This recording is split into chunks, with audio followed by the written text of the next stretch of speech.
In a rural Alabama area, you will find the Whyte family. The area in which they live may be quiet, but you'll find plenty of activity around their home and plenty of children. Over the years, Steve and Stephanie Whyte have grown their family through adoption. You've got quite a family story. How did this all begin? Steve had always been, when we met, he was a youth pastor. We had a heart for hurting kids, whether they were teenagers or whatever. And we decided we were going to open a maternity home. Our heart was pregnant teenagers. So we started foster parent classes to try to find those pregnant teens that maybe that would be a harder placement. And strangely, in the midst of it, I was diagnosed with lung cancer, and we had to stop our classes. But I was miraculously healed of that lung cancer. And so about 6 weeks after surgery, we found out about 2 little boys that needed adopted from foster care. And so our first placement was actually an adoptive placement. They were 5 and 7 at the time, and that was the beginning of our journey. It had nothing to do with pregnant teenagers, but our heart for the hurting kids of America started at that point. And since then, you've continued to add more children to the family. I guess that's more the story. I mean, when we found out about the situation that these boys were going through, and our heart went out to them, we had to help out more, and so that just became the start of it. But it's the ability to be able to love and help each one of these kids that's come into our lives. It's just kind of been our focus in our heart. Starting with their 3 biological children, the Whyte family has grown by adopting mostly older kids, including sibling groups. At the time of our visit, they had adopted 8. How do your biological children feel about all of this? The oldest one is getting ready to turn 19, and he was actually 12 when we started this. He was one of the main push reasons for this. He came to us one day and said that he felt like we had been at church, and he said he felt like that now was the time, that there were other kids out there that needed a mom and dad just like us. And so it's always been the heart of the entire family. And now the ones that have stayed forever, they've taken on that same idea because they know where they came from, they know what they went through, and people could be as whole and as happy as they could be. How do you make all of this work with all the different personalities and behaviors? When children come into our home, no matter whether they're temporary or permanent, our heart is to make them feel like they've always been here. Everybody comes from such different situations. There's so many different backgrounds. There's different personalities. There's different likes and dislikes. And so we don't want somebody to feel like they're different. And so it's our goal and our reason why we do this is to make them feel like they've always been here. Beverly Owings, recruitment coordinator for adoptive families in Alabama, has seen firsthand how the Whytes work to meet the individual needs of each of their children. I've never seen them, scream and holler and this, but they are very much in control of their family. The boundaries are there, the rules are there, but what is different with this family is that it is with love and passion. It's not that it's my way or no way. They also work with the children if they are having obstacles and they're hitting brick walls, that they are, they're not too much into themselves to stop and look at what can I do differently? How can I parent this child differently? They're very open at the same time of having their values in their home, having their boundaries in their home, some things that are not negotiable, and they work through it with those children. Allie is one of the Whytes' adopted children. She came from a difficult family environment of alcohol and drug abuse.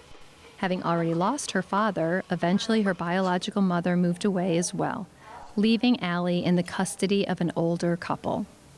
But they were not equipped to handle the needs of a hurting child. So Allie, how were you being treated? They would go into the room and beat me, and then they put me back outside, digging 4 foot by 4 foot holes in the backyard. And after that, I got tired of it, so I kept running away. And every time I would run away, they'd hang me on this clothesline thing by my pants and wouldn't let me go.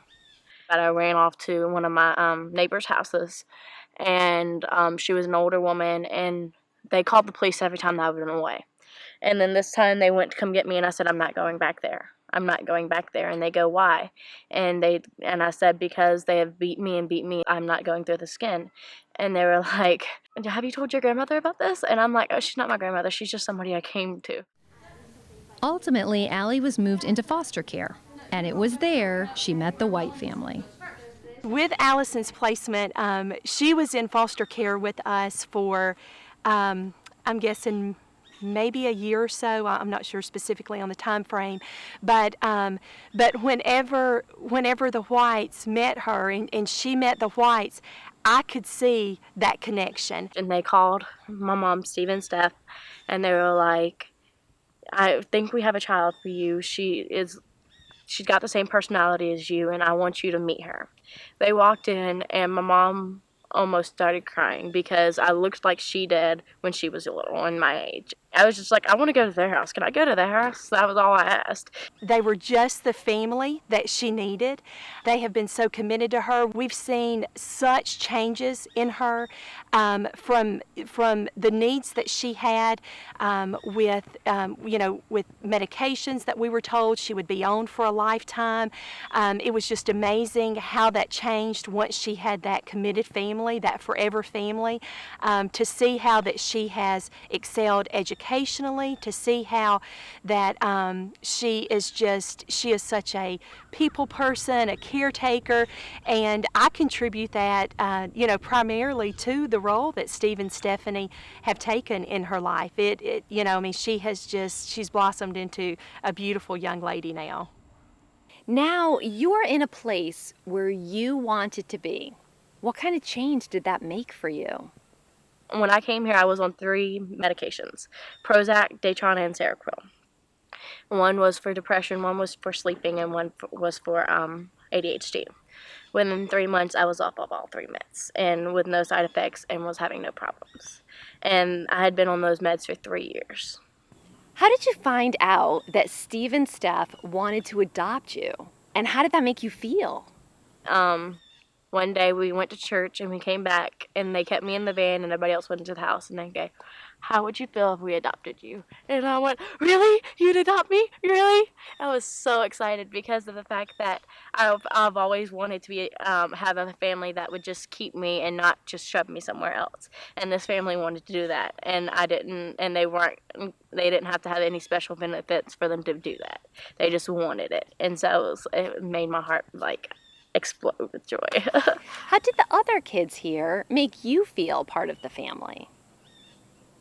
Even if I would act mean to them or wouldn't talk to them or ignored them for any reason, they would still go, hey, do you want to play with me? Or, hey, I love you. Or they'd come up and give me a hug. And so it was always that thing of no matter what I did towards them, they would always come back and love me or do something with me and not just push me away and leave me alone. So, Allie, what would you say adoption has meant to you? I never have to worry about where my next meal is coming from, and I never have to worry about where I'm going to sleep the next night. I know I'll always have a family no matter what I go through, and no matter what I do, and no matter what they go through, I'll always have a family that will love me and take me back for who I am. Changing a child's life is rewarding, but for some, the thought of adoption can be intimidating. When people talk with you about adopting, but just seem a little afraid of the whole idea, maybe because of kids coming from difficult situations and that makes them fearful, what do you say to them? I think the number one biggest concern that of the people that we've talked to that are wondering, well, can I do adoption or isn't this going to be difficult? And our response is always the same thing. It's you just treat them like they're your very own. They're no different. And when you use that perspective and you kind of look at it that way, all those other issues kind of go away. They're not issues. They're just your child. And it is. And I mean, adoption and bringing somebody into your home, especially a teenager or something like that, it comes with a little bit of difficulty in the beginning because you're all adapting to something that's new. But I tell you, the benefits outweigh any negative thing that's there, because when your heart is right and your heart is to take care of somebody and give them a chance in life, because that's what they're looking for.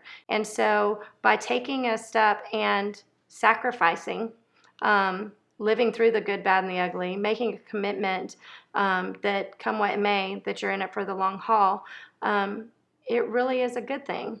I would not be complete without my children, every single one of them. And I can't look at each one of them as being different than the other one. They're all mine. And so I think for any person that's considering adoption, give your heart away and go for it, because these kids need you. It's going to be okay. And no, not perfect all the time, even, but it's okay. The good outweighs the bad. And how about those that have fear of adopting from the foster care system? Well, I think the real issue is the foster care system in a lot of ways is what it is because we don't have enough people in it to help the kids and have the focus at wanting to help and be the parents for the kids for their benefit. We need to look at it as a team and a family, even with the social workers and all of that, is together we're helping this child overcome what they didn't ask to happen to them. Yes. It wasn't their choice to be in that situation. And so someone's got to step in and help out these kids, because if we don't help out these kids now, the way the cycle is going to repeat is we're going to be helping them as an adult with their kids. And so we've got to step in and break the cycle somewhere, and people have to do that. I don't believe that anybody should be scared of dealing with a state agency or dealing with, the foster associations or the caseworkers or social workers. They're all in it for the same reason. And so if you have an issue, just voice it and talk about it, and it'll be fixed.